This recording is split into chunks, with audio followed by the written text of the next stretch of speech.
The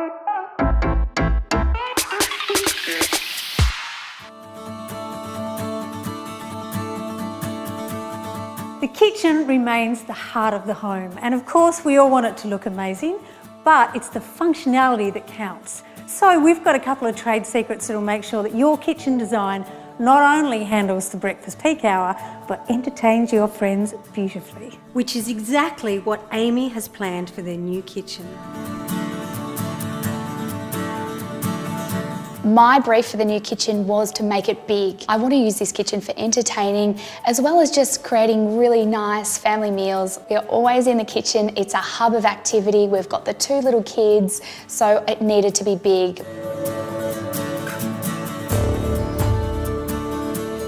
Think about your favourite meal. So let's just choose spaghetti bolognese. Everybody loves to cook that.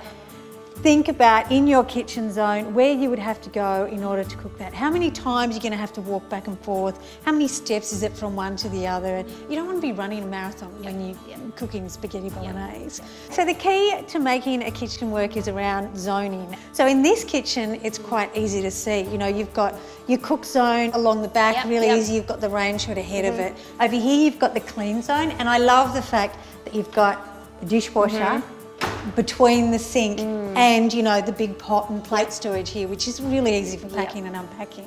And then you've got a couple of different prep zones. You can either use the big island or obviously you've got a great amount of space here. And then over here you've got the store zone. And the key is to understand how much you're going to have to move between all of these zones and how easy it is to do it.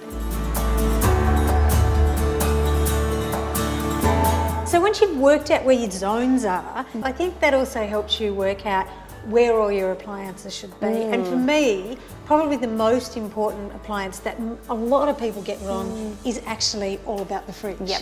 Because the fridge is the most opened, most used part by everyone.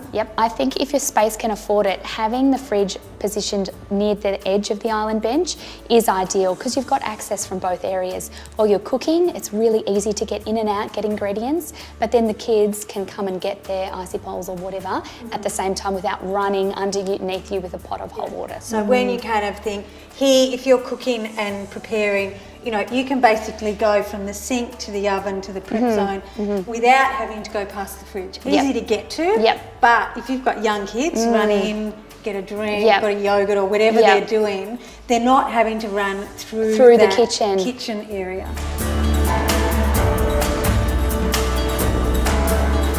I love what you've done here. I love this big island. How long is this island? So this island here is actually 4 metres.